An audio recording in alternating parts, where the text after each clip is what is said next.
চলে এসেছি আমরা।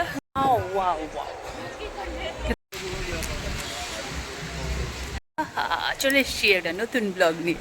কোথা থেকে বলো? এটা হচ্ছে দিউ থেকে চলে এসেছি। তো আজকে এখন আমরা যাচ্ছি, বিকেলবেলা হচ্ছে দিউয়ের সাইট সিন করতে। মেয়ের অফিসে কাজ আছে, মেয়ে বেরোতে পারেনি, আমি আর উনি হচ্ছে বেরিয়ে গেছি, গিয়ে দেখে আসি। মেয়ে তো এখানেই থাকবে, অনেক দেখতে পারবে, আমরা তো দেখতে পারবো না, তাই জন্য চলে এসছি। চলো দেখতে থাকি। দ্বীপটা বেশ কিন্তু সুন্দর, ছোট্ট একটা দ্বীপ কিন্তু বেশ সুন্দর। ভারতের দ্বীপভূমি বা আইল্যান্ড দিউ একসময় ছিল পর্তুগিজদের শাসনে, এখন মুক্ত হয়ে ভারতের ইউনিয়ন টেরিটরি বা কেন্দ্রশাসিত অঞ্চলে পরিণত হয়েছে। পর্তুগিজদের শাসনে অনেককাল ছিল বলে আজও তাদের সৌধ, দুর্গ, গির্জা, ইমারত, খাবার দাবার সব কিছুর মধ্যেই পর্তুগিজদের একটা গন্ধ পাওয়া যায়। সোমনাথ থেকে দিউ আসাটা সহজ, মাত্র 90 কিলোমিটার। বাদবাকি দিউতে যেতে গেলে অনেক হ্যাপা করে যেতে হয়। এই দ্বীপের দুপাশে দুটো ব্রিজ দিয়ে গুজরাটের সঙ্গে দিউয়ের সংযোগ করা হয়েছে। মোটামুটি 14 কিলোমিটারেই দিউ শেষ হয়ে যায়, বা 40 বর্গ কিলোমিটার দিউয়ের আয়তন। ঝকঝকে তকতকে রাস্তাঘাট, ঝাউ পামের সারি, ব্রেগনভেলিয়া, আরব সাগরের নীল সবুজ জল, বাংলো ধাঁচের সাদা সাদা বাড়ি, পর্তুগিজ স্থাপত্য, সুন্দর পরিষ্কার সমুদ্র তট এই দ্বীপ শহরকে সব মিলিয়ে সুন্দর একটা বর্ণময় শহরে করে তুলেছে। রাস্তার দুধারে এখানে ওখানে পাম গাছগুলো যেন দিউয়ের সৌন্দর্য আরও বাড়িয়ে দিচ্ছিল। যত চলছিলাম ততই আমি দিউয়ের প্রেমে পড়ে যাচ্ছিলাম। ইতিহাস অনুযায়ী 1539 খ্রিস্টাব্দে কোস্টার নেতৃত্বে পর্তুগিজরা দিউয়ের দখল নেয়। সমুদ্র ঘেরা এই দ্বীপকে তারপরেই পূর্ব দিকে দুর্গ আর পশ্চিম দিকে শহর দিয়ে তারা ঘিরে ফেলে। আমরা দেখেছি যে সমুদ্র, তারপরে হচ্ছে বন্দর রোড, তারপরে হোটেল, প্রচুর হোটেল এখানে আছে, ছোট বড়, কম দামেরও আছে, বেশি দামেরও আছে। সমুদ্রে সারি সারি ট্রলার দাঁড়িয়ে থাকতে দেখেছি। বন্দর রোডের একেবারে শেষে হচ্ছে দিউ ফোর্ট। জলের মধ্যে একটা বিশাল বাড়ি মতো কিছু একটা দেখতে পেয়েছিলাম, সেটাই নাকি ছিল পর্তুগিজ আমলের প্রধান কয়েদখানা। উল্টো দিকে অ্যাডমিনিস্ট্রেটিভ বিল্ডিং দেখেছিলাম। ভোট থাকার কারণে কড়া নিরাপত্তা ছিল, কিন্তু কোনো উত্তেজনা ছিল না, একদম শান্ত একটা শহর। বন্দরে দেখেছিলাম একটা বিরাট আইএনএস শিপ দাঁড়িয়ে, ওটার গল্প আমি পরে বলছি। চলে এসছি হচ্ছে দিউয়ের ফোর্টে। চলো ফোর্টটা ঘুরে দেখে নিই কেমন, এখান থেকে একটু বাইরে থেকে একটু দেখে নিই, তারপরে হচ্ছে ভেতরে দেখা। একদম সমুদ্রের পাড়েই 56,736 বর্গমিটার এই দুর্গটা পর্তুগিজরা তৈরি করতে লেগেছিল 6 বছর, 1535 থেকে 1541 পর্যন্ত। দুর্গের চারিদিকে হচ্ছে পরীক্ষা দেওয়া, যেমন দুর্গ হয় আমরা ইতিহাসে শুনেছি তেমনিই দেখেছি। দুর্গের ভেতরে গেলেই হচ্ছে দুটো রাস্তা, একটা হচ্ছে ভেতরে অন্দরমহলে যায়, আর একটা সোজা সমুদ্রের দিকে চলে যায়, যেটা কিনা জেটির দিকে চলে যায়। ছটার সময় বন্ধ হয়ে গেছে দিউ ফোর্ট, দেখা হলো না, মেয়েও আসেনি, তাই জন্য দেখাও হয়নি। বেশ জিনিসটা ভালো ছিল, যদি কালকে সকালে সময় পাই তাহলে একবার এখানে ঘুরে যাব। ভালো লাগছে, চারিদিকে জল দিয়ে, যেমন শুনেছি আর কি ফোর্ট হয়, চারিদিকে জল দিয়ে ঘেরা ফোর্টটা, অনেক পুরনো, প্রচুর পুরনো ফোর্ট, বাইরে থেকেও সুন্দর লাগছে। যদি কালকে দেখতে না পারি বাবা, এটা মিস করলাম আর কি। চলো মেয়ে আসেনি, ঠিক আছে, কিন্তু বন্ধ হয়ে গেছে কেন, সব 6টায় বন্ধ হয়ে যায়। কালকে একবার 7টায় বিচ বন্ধ হয়ে গেছে, আজকে আবার ফোর্টটা 6টায় বন্ধ হয়ে গেছে। রাস্তায় আস্তে আস্তে আমরা সেন্ট পলস চার্চটা দেখেছিলাম, কিন্তু সেটা কাজ হচ্ছিল বলে আমরা আর ভেতরে যাইনি। তাছাড়া আমাদের সময় ভীষণই কম ছিল, আমরা ওই করতে করতে চলে গেলাম আমাদের নেক্সট ডেস্টিনেশনে। কি বে, ওয়াকিং বে, ওটাতে চলে এসেছি। কি সুন্দর জায়গাটা দেখো, পাশে সমুদ্র, তার সঙ্গে জিনিসটা, এটা রামনাথ কোবিন্দ বোধহয় আবার উদ্বোধন করেছে, সেরকম কিছু লেখা আছে, ওয়াকিং বে। চলো দেখতে থাকি। অনেক পুরনো প্রাচীন কোনো একটা স্থাপত্য বলে এটাকে হেরিটেজ সাইট করে রেখেছে। রামনাথ কোবিন্দ এটা নতুন করে আবার রেনোভেট করেছে। এত সুন্দর জায়গাটা ছিল বলে আমি আর সাউন্ডটা, সমুদ্রের যে সাউন্ড, মিউট করিনি, কারণ ওইখানকার সাউন্ডটা পেলে তোমরা জায়গাটার স্মেলটা নিতে পারবে। দেখতে থাকো। সানসেট হয় একদিনে, এসে হয় না এগুলো আর কি। বাবারে তো উপরে উঠে গেছি আমরা, অনেকটা উপরে। ওয়াও ওয়াও ওয়াও ওয়াও, সমুদ্র দেখা যাচ্ছে। ও কি সুন্দর সানসেট হচ্ছে, চলো সানসেটটাই দেখে। ওয়াও ওয়াও, অনেক জায়গায় শুনেছি বা পড়েছি যে এই বিচ থেকে সানসেট ভালো লাগে, ওই বিচ থেকে সানসেট ভালো লাগে, কিন্তু আমি যে নিজের চোখে সানসেটটা দেখেছি সেটা হচ্ছে এই ওয়াকিং বের ওপর থেকে সানসেট। অদ্ভুত অসাধারণ লেগেছে, তোমরাও সেটা ফিল করো। কি যে লেগেছে, একটা মায়াবী দৃশ্য তৈরি হয়েছিল, আমি একদম এক্সপ্লেইন করতে পারছি না। তার সঙ্গে সমুদ্র, তার সঙ্গে আকাশ, ওহ দুর্দান্ত লেগেছে। ওয়াকিং বেটা আমার অনেকটা চীনের প্রাচীরের মতো লেগেছে, যদিও চীনের প্রাচীর আমি ছবিতেই দেখেছি, কিন্তু আমার মনে হচ্ছিল যে ওইরকমই আর কি, যেহেতু চীনের প্রাচীর অনেক বড়, কিন্তু এটা বেশ আমার চীনের প্রাচীরের একটা ফিল আসছিল তখন। অনেকটা দূর, আমি জানি না কত দূর যেতে হবে, মনে হয় অনেক দূর, আমাদের হাতে সময় ভীষণই কম, তাই জন্য ওদিকে আর অত দূরে গিয়ে দেখছি না, কারণ কেভটাই যেতে হবে, কেভটা নইলে বন্ধ হয়ে যাবে, হয়তো এতক্ষণ সন্ধ্যা হয়ে যাবে, বন্ধও হয়ে যেতে পারে, আজকে আর দেখা হবে না হয়তো। চলো তাহলে দেখতে থাকো ব্লগটা, খুব সুন্দর কিন্তু জায়গাটা ভীষণ সুন্দর লেগেছে, ভীষণ সুন্দর, একদম সমুদ্রের পাশে, এখানে বসে থাকলে অনেকটা আর কি বিচ ফিল আসবে আর কি, দারুণ লাগছে দেখতে, খুব সুন্দর। আর কমেন্টস করো তোমাদের সুন্দর লাগলো কিন্তু, সেটাই তো কমেন্টস করো। একদিন স্টে করে দিউয়ের স্মেল নেওয়া যাবে না।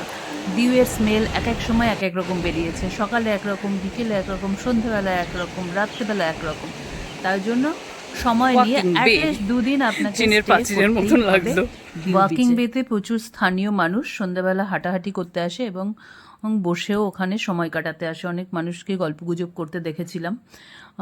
দুজন ওখানে আমাদের বলেছিল যে সারা দিউ জুড়েই এখন কাজ হচ্ছিল, আমরাও দেখেছিলাম যে অনেক রেনোভেট হচ্ছে, তাই জন্য অনেক কিছুই আর কি বন্ধও আছে, হয়তো খুলে যাবে, তবে আরও সুন্দর করার চেষ্টা করছে সিটিটাকে। আমাদের যাওয়ার কথা ছিল নেক্সট হচ্ছে নয়ডা কেভ, কিন্তু যেহেতু সন্ধ্যা হয়ে গেছে সেই জন্য আমরা কেভটা ছেড়ে দিলাম। আমরা এরপরে গিয়েছিলাম আইএনএস কুখরি মেমোরিয়ালে, একটা অদ্ভুত সুন্দর জায়গা লেগেছে, চলো তোমাদেরও দেখাতে থাকি।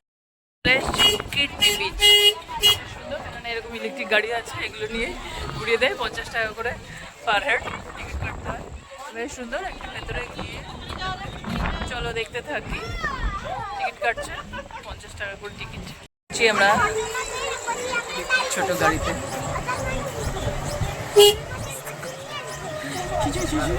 চলে যাচ্ছে, টোটোর হচ্ছে সংস্করণ। চলো আমরা যখন ঘুরে ঘুরে ওপরে উঠছিলাম তখন সানটা সেট হয়ে গেছে, কিন্তু সেই রেসটা তখনও ছিল, কারণ এখানে প্রায় 8টার সময় একদম অন্ধকার হয়। তো অদ্ভুত একটা সৌন্দর্য লাগছিল, তার সঙ্গে ওখানে ভীষণই সাজানো, সুন্দর গোছানো একটা ব্যাপার ছিল। তো চলো দেখো, দেখলেই বুঝতে পারবে অদ্ভুত সুন্দর একটা পরিবেশ ছিল, আর খুব সুন্দর করে সাজিয়ে রেখেছে। এই আইএনএস কুখরির গল্পটা আমি বলছি ওখানে গিয়ে। 1999 সালের 15ই ডিসেম্বর আইএনএস কুকরি মেমোরিয়ালটা চক্রতীর্থ সমুদ্র বিচের ওপরে স্থাপন করা হয়েছিল। এটার একটা প্রতিরূপও ওখানে আছে, চলো আমি সেই প্রতিরূপটা তোমাদের দেখিয়ে দিচ্ছি। নিচে যে বিচটা দেখা যাচ্ছে ওটাই হচ্ছে চক্রতীর্থ বা ঘোগলা ব্রিজ। এখানে কিন্তু পাথুরে হওয়ার জন্য এখানে স্নানের উপযুক্ত নয়। এখানকার অনেক বিচই আছে যেগুলো কিনা স্নান করার জন্য উপযুক্ত নয়। একটা বিচই হচ্ছে স্নান করার জন্য উপযুক্ত, সেটা হচ্ছে নাগাঁও বিচ। গাড়ি করে যতই ওপরে যাচ্ছিলাম ততই আর কি সমুদ্রের আকর্ষণ, পুরো জায়গাটার আকর্ষণ খুব বাড়িয়ে দিচ্ছিল, খুবই সুন্দর লাগছিল। যেহেতু এটা মেমোরিয়াল সেই জন্য ওরা আরও সুন্দর করে এখানে সাজিয়ে গুছিয়ে রেখেছে। আর আইএনএস কুখরির একটা ছবি সেটা এখানে এরম করে রেখে দিয়েছে। চলো আমি কাছ থেকে একটু ভালো করে দেখিয়ে দেবো। कितना सुंदर लग रहा है, बहुत अच्छा।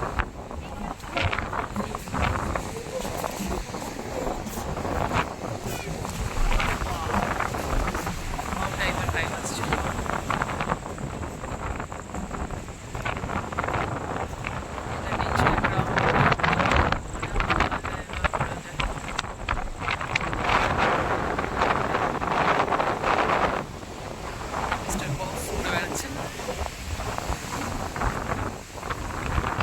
এটা ঘুরতেই তো অনেকটা সময় লাগবে গো, এটা ঘুরতেই তো অনেকটা সময় লাগবে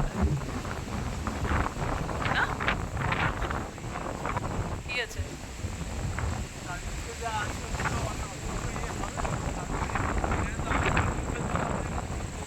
রয়েছে নিশ্চয়ই অনেকদিন ধরে।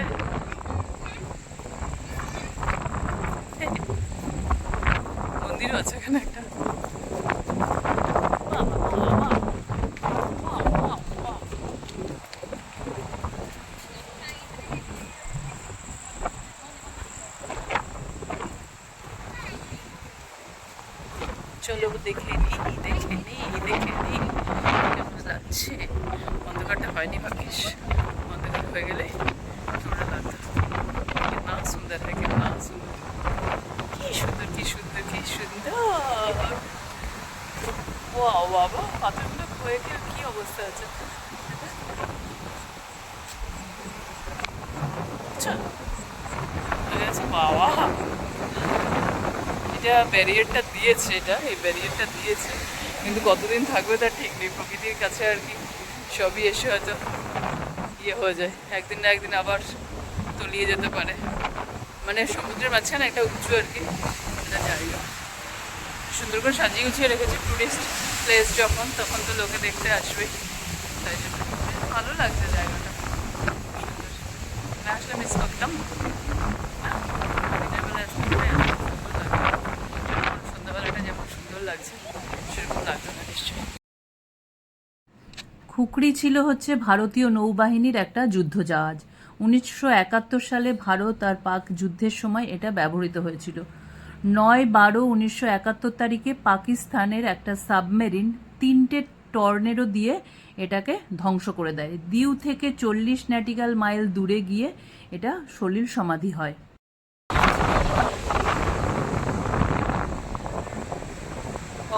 বহুত আচ্ছা। চলো আমি হচ্ছে মিউজিক দিয়ে তোমাদের এর সৌন্দর্যটা দেখিয়ে দেবো, পুরো দিউ সিটিটা দেখিয়ে দেবো, যদিও পুরোটা দেখানো সম্ভব নয় একদিনে। দেখো এখানটা হচ্ছে মন্দির, নিচে মনে হয় যাওয়া যায় না।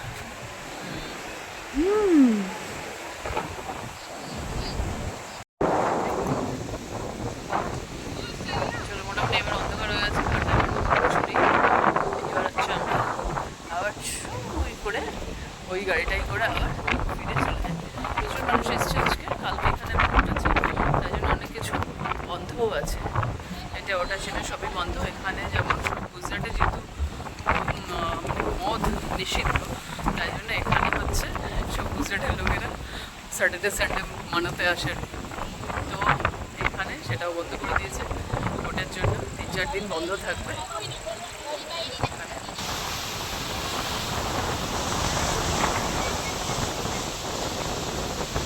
হাওয়াই মনে হচ্ছে দিয়ে দিয়ে যাবে।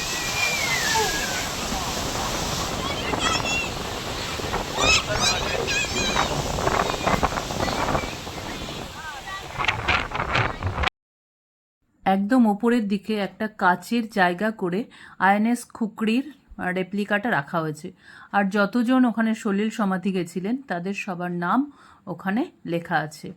ছিল হচ্ছে 18 জন অফিসার আর 176 জন নাবিক ছিল।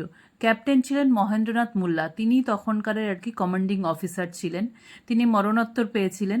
তিনি ওই সময়টা আর কি সবাইকে লাইফ জ্যাকেট ট্যাকেট দিয়ে যে কজনকে বাঁচানো যায় বাঁচিয়েছিলেন, কিন্তু নিজে আর কি সলিল সমাধি গেছিলেন। হয়তো ক্যাপ্টেনদের এরকমই মনে হয়। তো আমরা সেগুলো দেখে মোটামুটি গল্প টল্প শুনে চলে এলাম। Hats off Indian navy. আর আমরা হচ্ছে ভারতীয় হিসেবে অনেক গর্ববোধ করি। এটা যে এখনো সুন্দর করে সংরক্ষণ করা হয়েছে সেটার জন্য হ্যাটস অফ। যে গাড়িটায় গেছিলাম ওই গাড়িটাই নিয়ে এসছে, ওখানে একটা পয়েন্ট আছে, সেখানে গিয়ে দাঁড়িয়ে গেলেই গাড়ি আবার চলে যাচ্ছে। একই টাকা, 50 টাকায়। আমরা যখন ফিরে এলাম তখন পুরো অন্ধকার হয়ে গেছিলো, আর তখন সব লাইটগুলো জ্বলে গেছিলো, সেজন্য এটা একটা আলাদা সৌন্দর্য লাগছিল। আর পুরো ভিউ সিটিটা ওপর থেকে যখন দেখছিলাম তখন আলাদাই লাগছিল। তো এটার একটা আলাদা সৌন্দর্য আছে, দিনের বেলার একটা আলাদা সৌন্দর্য আছে, কিন্তু আমার এটা কিন্তু খারাপ লাগেনি, দারুণ দারুণ লেগেছে। তোমরা একটু কমেন্টস করে বলো যে তোমাদের কেমন লাগলো। অন্ধকারও হয়ে গেছিলো আর মেয়ের কাজও শেষ হয়ে গেছিলো। মেয়ে ফোন করছিল যে আমি একা একা আছি, তাই জন্য আমরা এবার মেয়ের কাছে পৌঁছে গেলাম।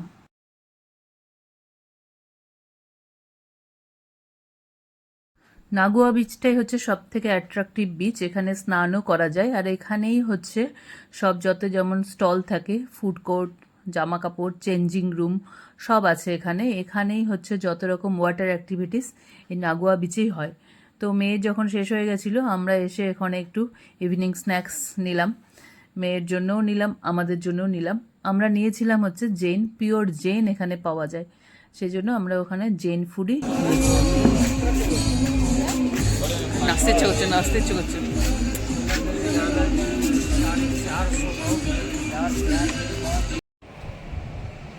গোয়ার বিচে আমি যাইনি, আমার অনেকটা গোয়ার বিচের ফিল আসছিল, কিন্তু আমার কিন্তু মনে হয়েছে এটা যেন গোয়ার থেকেও বেশ সুন্দর। আমাদের একদমই শ্রীকৃষ্ণা রিসর্ট কোন পরের বার দেখা যাচ্ছিল, এটাতেই আমরা স্টে করেছিলাম। ভীষণই সুন্দর ছিল, মানে একটা হাইফাই একটা ব্যাপার ছিল, ও ভালো লাগছিল। রাত্রেবেলাও একটা আলাদা লাগছিল। আমরা অনেকক্ষণ ধরে আমি আর মেয়ে বিচের ধারে বসেছিলাম, যদিও বিচের ধারে অন্ধকার ছিল বলে সেরকম কিছু আমরা সমুদ্রটা দেখতে পাচ্ছিলাম না। অন্য বিচে যেমন ইয়ে লাইট টাইট থাকে, এখানে শুধু এই টিম করে লাইটগুলোই দেখা যাচ্ছিল। প্রায় 2-3 ঘন্টা ধরে আমরা বসেছিলাম। ব্রিজের মতো লাগছে। হাজব্যান্ডও ছিল, তিনি একটু ঘরে যাচ্ছিলেন, এরকমই দেখেছি। আমাদের অনেকটা সময় কেটে গেছিল।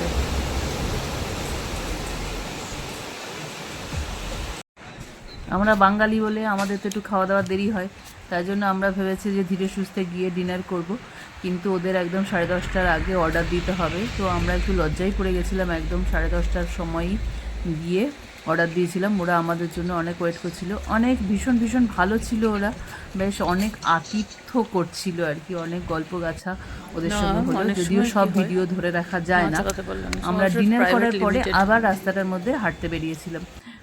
একটা অন্য রকম লাগছিল, মানে এত শান্ত নিরিবিলি জায়গাটা পেয়েছিলাম না, দারুণই লাগছিল। অনেকক্ষণ বাইরে ছিলাম, অনেকেই ছিল, কাপলরা যারা গেছে তারা অনেকে বাইরে অনেকক্ষণ ধরে ছিল। চুলা বলে ওদের একটা রেস্টুরেন্ট আছে, সেই রেস্টুরেন্টের সব রকমেরই খাবার দাবার পাওয়া যায়। দেখলাম খাবার দাবারটা ভীষণই সুন্দর। এখানে যেহেতু আইএনএস কুকরি আছে মেমোরিয়াল, সেই জন্য ওরা নিজেরাও ওখানটায় বেশ সুন্দর করে আইএনএস কুকরি আরও অনেকগুলো বন্দর এলাকা বলে ঠাকুরের উপরে কিছু যুদ্ধ জাহাজের রেপ্লিকা রেখে দিয়েছে। খুব সুন্দরই সাজানো গোছানো একটা 3 স্টার হোটেল। ভালোই পয়সা ঝেপেছে, আমার একটু গায়ে লাগে পয়সা ঝাপলে, কিন্তু আমার মেয়ে বলল চাকরি করে যখন করছি তখন তো একটু ভালো জায়গায় মা বাবাকে রাখতে পারবো না, তো চুলা থেকে বেরোনোর সময় আমি আবার এগুলোরও একটু ভিডিও করে নিয়ে এসেছি। সবকিছু ভিডিও করা যায় না, লাস্টে আমরা ঘুরতে ঘুরতে লাস্ট আমরা 12টার সময় নেক্সট ব্লগে। রাধে রাধে।